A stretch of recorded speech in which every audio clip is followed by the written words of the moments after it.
Olá a todos, eu sou a professora Adelina Azevedo, eu sou professora de Química e sou professora formadora da Escola de Formação e Desenvolvimento Profissional de Minas Gerais. O propósito nosso aqui hoje é dar início a uma trilha que será percorrida por 36 semanas aqui no Se Liga na Educação, especialmente no Se Liga no Enem. Por quê? Durante essas 36 semanas, eu e mais um coletivo de professores de diferentes áreas vamos estar trazendo para você os principais conteúdos, os principais objetos do conhecimento que caem nas provas do Enem. E vamos também discutir muitas questões relacionadas com as provas que caiu nas provas anteriores. Nesse percurso, aqui nós temos 6 aulas que vão acontecer no primeiro bimestre, que é separação de misturas, estrutura da matéria, tabela periódica, ligações químicas, interações intermoleculares e tudo com foco no Enem. Como nós estamos dando início ao percurso de uma trilha, vamos primeiro conhecer um pouco esse caminho que está sendo percorrido e onde nós queremos chegar e pretendemos chegar. Por isso, na aula de hoje, nós vamos falar sobre as principais dúvidas, as principais perguntas que são feitas pelos estudantes a respeito do Exame Nacional do Ensino Médio, do Enem. Então vamos. O que é o Enem? Comecemos com essa pergunta básica. O que é o Enem?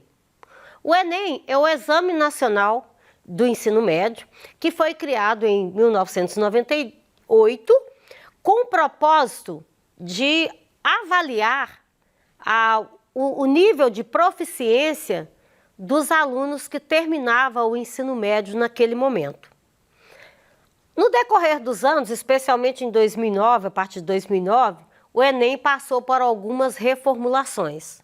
De maneira que o Enem atualmente, ele serve para, além dele, ele avalia o desempenho do estudante, para quê? Para colaborar para quê? Para o Sistema de Seleção Unificado, que é o SISU. O SISU é o vestibular que nós chamávamos antigamente, que todas as pessoas que têm interesse em fazer um curso superior nas universidades públicas ou nas universidades privadas fazem o Enem para participar desse processo seletivo.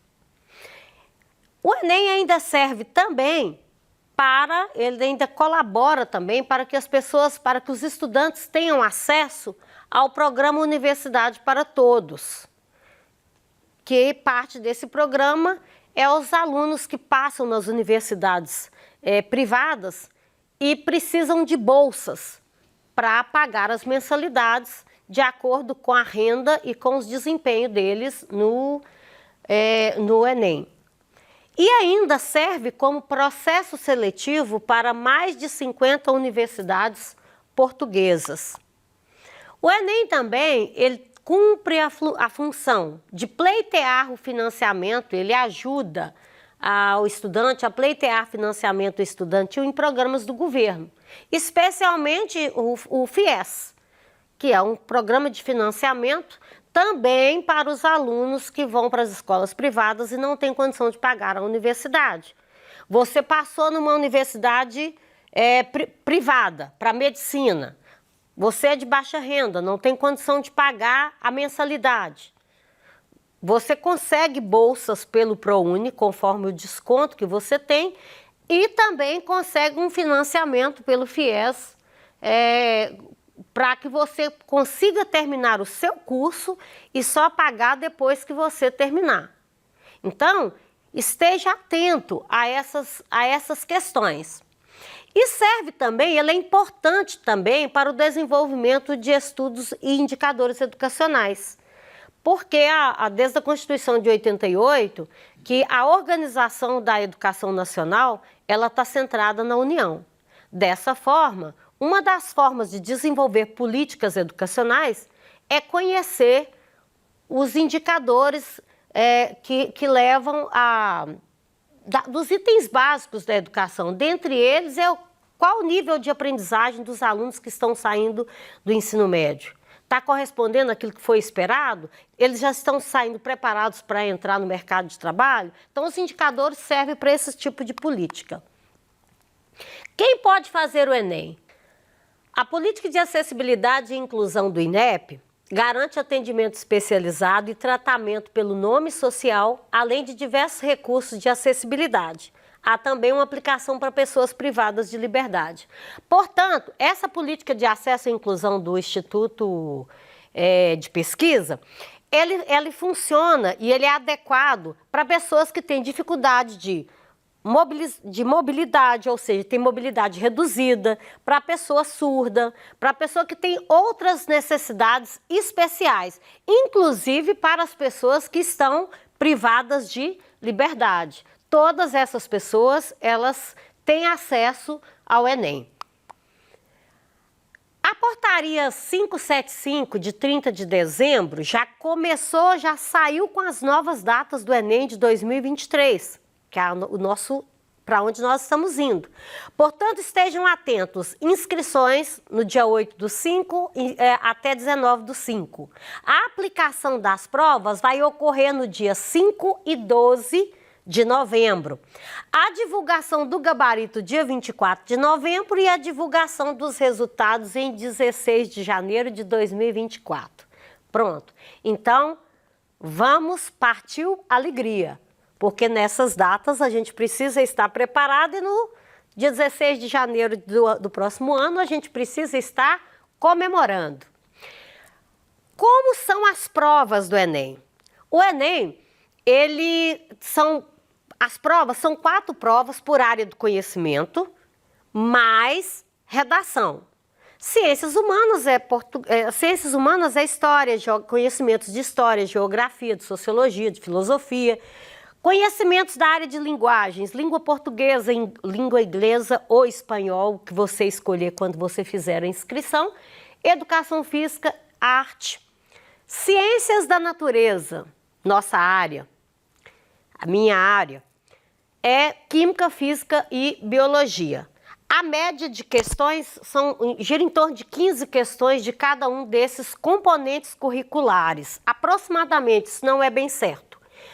E matemática e suas tecnologias. Matemática é a única área que só tem um componente curricular. E outro aspecto importantíssimo é a redação. Que os participantes eles são avaliados por meio de uma redação que exige o desenvolvimento de um texto dissertativo argumentativo a partir de uma situação problema. Então, fiquem atentos às aulas de língua portuguesa, especialmente para escrever redação. Teoria da resposta a um item é como as suas questões elas são avaliadas, é como o seu desempenho nessa prova ele é avaliado. Isso é um mecanismo de avaliação de larga escala que serve para parametrizar avaliações diferentes, mas que querem avaliar a mesma coisa. É só você pensar que o Enem ele é aplicado para diferentes pessoas, desde aquelas que estão privadas de liberdade até as que têm outras dificuldades e necessidades especiais. Então são provas diferentes. Se são provas diferentes, é preciso de parâmetros para ser uma avaliação justa. E o TRI é uma técnica que permite essa avaliação. E como a química cai no Enem? Eu já disse que o Enem, as provas do Enem são por áreas, né? 4 áreas. Então, a área de ciências da natureza, que é química, física e biologia, você vai usar o conhecimento desses componentes curriculares para você mostrar que você tem as habilidades desenvolvidas e se você tem essas habilidades desenvolvidas, você tem essas competências desenvolvidas. E aí, são 8 competências e a gente tem 30 habilidades. Aí você tem que ficar atento, não é só no conteúdo do componente curricular que você estuda. Se você está estudando técnicas, processo de separação de misturas, que é a nossa aula número 2, não basta só você decorar os nomes das técnicas de separação de mistura. É fundamental que você consiga reconhecer características, identificar contexto que essas técnicas possam ser aplicadas. É necessário que você consiga associar essas técnicas com a questão da solução de problemas.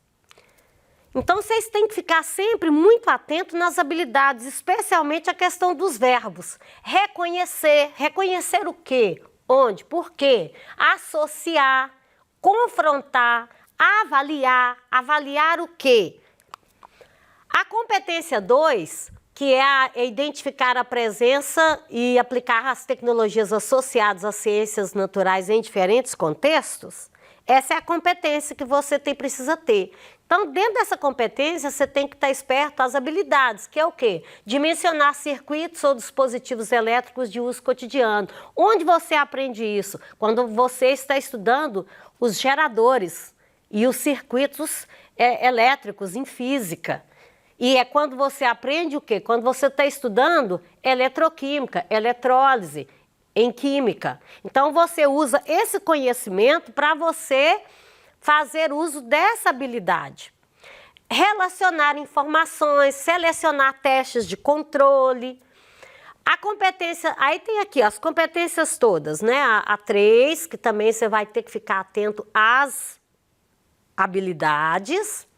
A competência 4, que tem 4 habilidades. A competência 5, que tem 3 habilidades. Aí, olha aqui, avaliar métodos ou processos das ciências naturais que contribuem para diagnosticar ou solucionar problemas de ordem social, econômica e ambiental. Volto no assunto técnicas de separação de mistura, processo de separação de misturas. Que em vez de você ficar decorando como separa água e óleo, que a gente nem anda misturando água e óleo em casa, isso ocorre nos desastres, dos grandes desastres que ocorrem de derramamento de óleos de navios petroleiros nos mares, nos rios. Nessas situações que você tem que aplicar esses conhecimentos. A competência 6 também tem as 4 habilidades. Competência 7 também tem 4 habilidades e a competência 8, 3 habilidades. Aí, o que é que eu quero que você verifique, né? Agora, confira uma questão de ciências da natureza do Enem referente à competência 6 e habilidade 18. Voltando aqui na competência 6. Competência 6 está aqui, ó. Apropriar-se de conhecimentos da física para, em situações, problema, interpretar, avaliar ou planejar intervenções tecnológicas. Deixa eu voltar mais uma, que é a habilidade 18 aqui, ó. Entender métodos e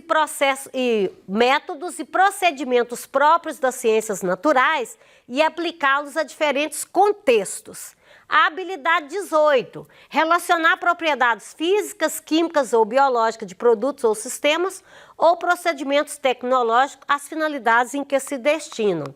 Vamos lá na questão. A questão é essa aqui, ó. Com o objetivo de substituir sacolas de polietileno, alguns supermercados têm utilizado um novo tipo de plástico ecológico, que apresenta em sua composição amido de milho e uma resina polimérica termoplástica. Você tem que ficar muito atento a esses significados. Resina, polimérica, que é uma resina termoplástica, obtida a partir de uma fonte petroquímica. Nesses plásticos, aí lá eu tenho texto, porque toda a questão do Enem, ela traz um problema, ou um contexto, ou um texto, que você depois vem para o comando, que é a outra parte da questão que você precisa ficar muito esperto. Nesses plásticos, a fragmentação da resina polimérica é facilitada porque os carboidratos presentes, então aqui você vai achar a alternativa que completa essa frase. Nos plásticos, a fragmentação da resina polimérica é facilitada porque os carboidratos dissolvem na água?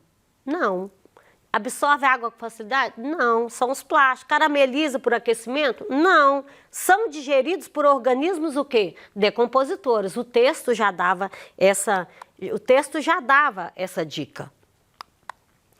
E a química no Enem? A química no Enem, como todas as matérias, a gente tem um apanhado dos conteúdos que mais caem no Enem.